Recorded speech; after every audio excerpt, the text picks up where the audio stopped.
Hello everyone, आज हम class 7 में इतिहास का लेसन 4 रीड करेंगे। तो लेसन 4 है तुगलक काल 1320 ईस्वी से 1412 ईस्वी तक। खिलजी वंश के बाद दिल्ली में तुगलक वंश का शासन स्थापित हुआ। तुगलक वंश के शासकों ने दिल्ली सल्तनत का विस्तार सुदूर दक्षिण तक कर दिया। इस वंश के शासकों ने राज्य के विस्तार के साथ साथ प्रजा हित के कार्यों जैसे कि सड़क, पुल, नहर, चिकित्सालय आदि के निर्माण पर भी विशेष ध्यान दिया। तो सबसे पहले हम पढ़ते हैं गयासुद्दीन तुगलक के बारे में, जिसका शासनकाल रहा 1320 ईस्वी से 1325 ईस्वी तक। तुगलक वंश का प्रथम शासक गयासुद्दीन तुगलक था। इसने अलाउद्दीन खिलजी की कठोर नीति को त्याग कर उदारता की नीति अपनाई। इन्होंने प्रजा के असंतोष को कम करने के लिए कर को कम कर दिया, साथ ही साथ कृषि को प्रोत्साहन दिया। अब यहाँ पर नेक्स्ट है मोहम्मद बिन तुगलक, जिनका शासनकाल रहा 1325 ईस्वी से 1351 ईस्वी तक। गयासुद्दीन तुगलक की मृत्यु के बाद उसका पुत्र जोना खा मोहम्मद बिन तुगलक के नाम से 1325 ईस्वी में सुल्तान बना। इन्हें दिल्ली सल्तनत का सबसे विद्वान सुल्तान माना जाता है। इनके शासनकाल में मोरक्को का यात्री इब्न बतूता भारत आया। इब्न बतूता ने अपनी पुस्तक रेहला में भारत यात्रा का वर्णन किया है। तो यहाँ देख सकते हैं, पिक्चर है मोहम्मद बिन तुगलक की। मोहम्मद तुगलक की योजनाएं, सुल्तान ने साम्राज्य की प्रगति और सुव्यवस्था के लिए कई नवीन योजनाएं चलाई थीं, जिससे आर्थिक सुधार हो सके। सुल्तान के द्वारा चलाई गई ये योजनाएं प्राय असफल रहीं, क्योंकि उसने उनको सही तरीके से लागू नहीं किया। ये योजनाएं निम्नवत थीं। सबसे पहली थी दोआब में कर वृद्धि। राज्य की आय बढ़ाने के लिए मोहम्मद बिन तुगलक ने गंगा एवं यमुना के बीच समृद्ध एवं उर्वरक भूमि दोआब में कर बढ़ाने का एक प्रयोग किया। उसने वहां भूमि कर में वृद्धि की, यानी कि भूमि कर बढ़ा दिया, तथा कुछ अन्य करों की भी वसूली शुरू कर दी। जिस समय यह कर लगाया गया उस समय वहां भयानक अकाल पड़ा था, किंतु निरंकुश शासक के भय से, उसके डर से अधिकारियों ने सुल्तान को इसकी जानकारी नहीं दी एवं बढ़े कर की वसूली जारी रखी। अतः खेती बर्बाद हो गई तथा किसान अपने घर छोड़कर जंगलों में छिप गए। इन कारणों से लोगों ने कर देने से इनकार कर दिया और विद्रोह कर दिया। साथ में सुल्तान ने राहत के लिए बीज व ऋण की व्यवस्था भी की, किंतु तब तक विलंब हो चुका था। अतः सुल्तान की कर बढ़ाने की योजना असफल हो गई। तो यहाँ आप देख सकते हैं मोहम्मद बिन तुगलक का साम्राज्य। मानचित्र देखकर दिल्ली व देवगिरी का आप पता लगाएंगे। तो यहाँ देख सकते हैं, ये जो है मोहम्मद बिन तुगलक का साम्राज्य है। तो यहाँ पर जो है आप देख सकते हैं, इस कलर से जो है मोहम्मद बिन तुगलक का साम्राज्य फैला हुआ था, और यहाँ पर जो है ये ग्रीन कलर में ये वो सभी राज्य हैं जो मोहम्मद तुगलक के साम्राज्य में शामिल नहीं थे। राजधानी परिवर्तन वस्तुतः एक द्वितीय राजधानी की योजना थी, यानी कि राजधानी को बदलना उसकी एक द्वितीय राजधानी की योजना थी। मोहम्मद तुगलक के शासनकाल तक दिल्ली सल्तनत का राज्य एक बड़े साम्राज्य का रूप धारण कर चुका था। इसमें मालाबार को छोड़कर दक्कन के सभी राज्य जुड़ चुके थे। अतः दक्षिण के इन राज्यों को कुशल प्रशासन देने के लिए द्वितीय राजधानी की योजना बनाई गई। दिल्ली से दौलताबाद। सुल्तान ने दिल्ली के स्थान पर देवगिरी को द्वितीय राजधानी बनाने का विचार बनाया। वह दक्षिण भारत को जोड़कर एक सी प्रशासनिक व्यवस्था करना चाहता था। देवगिरी का नाम दौलताबाद रखा गया। दिल्ली से दौलताबाद जाते समय लोगों को रास्ते में कष्ट न हो, इसलिए राज्य द्वारा सुविधाएं भी दी गई थी। रास्ते का कष्ट तथा दौलताबाद की जलवायु दिल्ली वासियों को रास नहीं आई। वे वहां से दिल्ली वापस आना चाहते थे। दक्षिण का रहन सहन, खान पान, वेशभूषा तथा मौसम दिल्ली से भिन्न था। करीब 2 वर्ष बाद सुल्तान ने दौलताबाद छोड़ने का निर्णय लिया। उसे महसूस हुआ कि जैसे दिल्ली से दक्षिण पर नियंत्रण करना कठिन है, उसी प्रकार दक्षिण से दिल्ली पर नियंत्रण रखना कठिन है।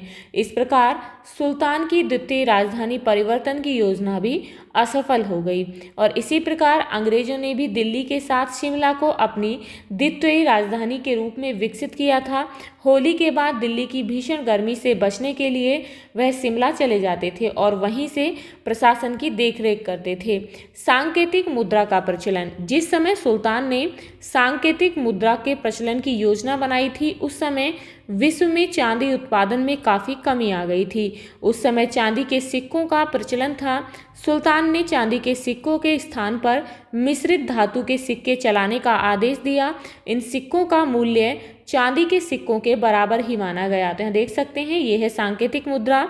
वर्तमान में चलने वाले सिक्कों के चित्र अपनी अभ्यास पुस्तिका में बनाइए और बताइए कि यह सिक्के किस धातु के बने हैं।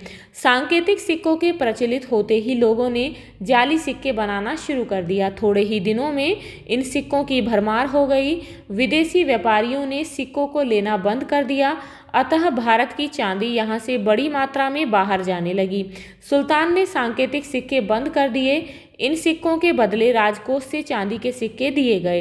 सांकेतिक मुद्रा यानी कि तांबे एवं पीतल के मिश्रित सिक्कों पर यदि कोई राजचिन्ह अंकित होता और सरकारी टकसाल पर उचित नियंत्रण होता तो शायद यह स्थिति न आती। इस योजना से राजकोष पर बहुत बुरा प्रभाव पड़ा।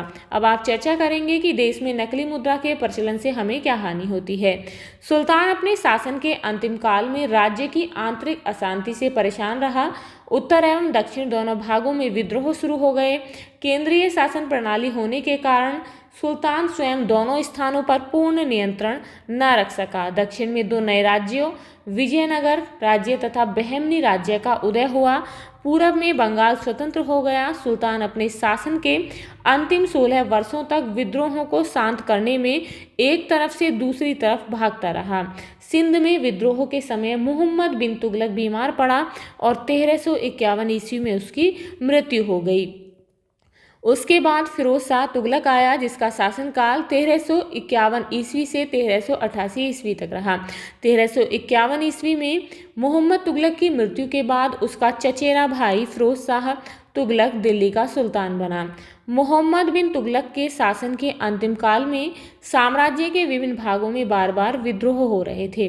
अतः गद्दी पर बैठते ही सुल्तान के लिए पहली समस्या यह थी कि विद्रोहों को शांत कर साम्राज्य के विघटन को कैसे रोका जाए, यानी कि जो साम्राज्य टूट रहा था उसे कैसे रोका जाए।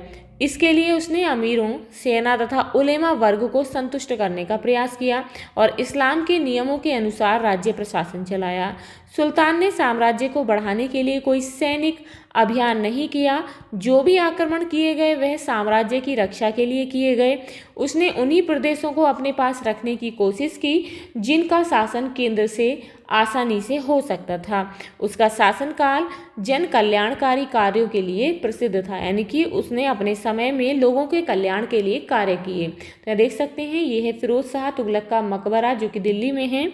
उसने लोकहित के लिए कार्य किए। कृषि की सिंचाई हेतु उसने कई नहरों का निर्माण कराया, जैसे कि यमुना नहर, सतलज नहर आदि, जिनसे आज भी सिंचाई होती है। इससे कृषि की उन्नति हुई। बंजर भूमि से प्राप्त आमदनी को धार्मिक एवं शैक्षिक कार्यों में खर्च किया गया। सुल्तान ने जौनपुर, फिरोजपुर तथा फिरोजाबाद आदि नए नगरों की स्थापना की। उसने प्रजा के लिए सरायों, जलाशयों, अस्पतालों, बगीचों तथा पुलों का निर्माण एवं मरम्मत करवाई। दीवाने खैरात विभाग की स्थापना की, जिससे विधवाओं, अनाथों एवं लड़कियों के विवाह के लिए आर्थिक सहायता दी जाती थी। सरकारी खर्चे पर योग्य वैद्यों द्वारा औषधियाँ एवं भोजन दिए जाने की व्यवस्था की थी। बेरोजगार लोगों को नौकरी देने हेतु उसने सबसे पहले एक रोजगार कार्यालय स्थापित किया। पूर्ववर्ती शासकों द्वारा दी जाने वाली कठोर यातनाओं को बंद किया। लोकहित के कार्यों के कारण फिरोज तुगलक को याद किया जाता है। अब आप पता कीजिए कि आज भी आपके जनपद में, आपके जिले में लोकहित की कौन कौन सी योजनाएं चल रही हैं और उन्हें कौन लागू करता है। यहाँ पर है, फिरोज शाह तुगलक ने अशोक के 2 स्तंभों को क्रमश टोपरा यानी कि जिला अंबाला हरियाणा तथा मेरठ उत्तर प्रदेश से दिल्ली मंगवाया और उसमें से एक को अपने राजमहल के परिसर में तथा दूसरे को फिरोजाबाद मस्जिद यानी कि फिरोज शाह कोटला दिल्ली के समीप लगवाया। फिरोज शाह कोटला में स्थित अशोक स्तंभ की ब्राह्मी लिपि को सर्वप्रथम जेम्स प्रिंसेप ने पढ़ा था। फिरोज शाह तुगलक ने स्वयं अपनी आत्मकथा फुतुहात ए फिरोज शाही की रचना की। यहाँ पर जो है इस लेसन में आए हुए कुछ शब्द हैं जिनके अर्थ हैं। दोआब कहते हैं 2 नदियों के बीच का क्षेत्र, जैसे कि गंगा यमुना का दोआब। नेक्स्ट है टकसाल। इसका अर्थ होता है कि वह स्थान जहाँ मुद्रा ढाली जाती है, यानी कि उसे बनाया जाता है, तैयार किया जाता है। सांकेतिक मुद्रा तांबे व पीतल की मिश्रित धातु से बनी मुद्रा जिसका मूल्य चांदी के सिक्कों के बराबर होता था। दीवान खैरात का मतलब होता है ज़रूरतमंदों को आर्थिक सहायता प्रदान करने वाला विभाग। तो यहाँ देख सकते हैं ये हैं इस लेसन के क्वेश्चंस जिन्हें हम नेक्स्ट वीडियो में सॉल्व करेंगे। तो ये था आपका लेसन 4। आई होप आपको समझ आ गया होगा। तो यदि आपको इस लेसन से रिलेटेड कोई भी डाउट है, कोई क्वेरी है, तो आप मुझे कमेंट बॉक्स में कमेंट करके बता सकते हैं। तो मिलते हैं नेक्स्ट वीडियो में इस लेसन के क्वेश्चंस के साथ। If you like this video, please like and share, and if you are new on this channel, please subscribe the channel. Thank you.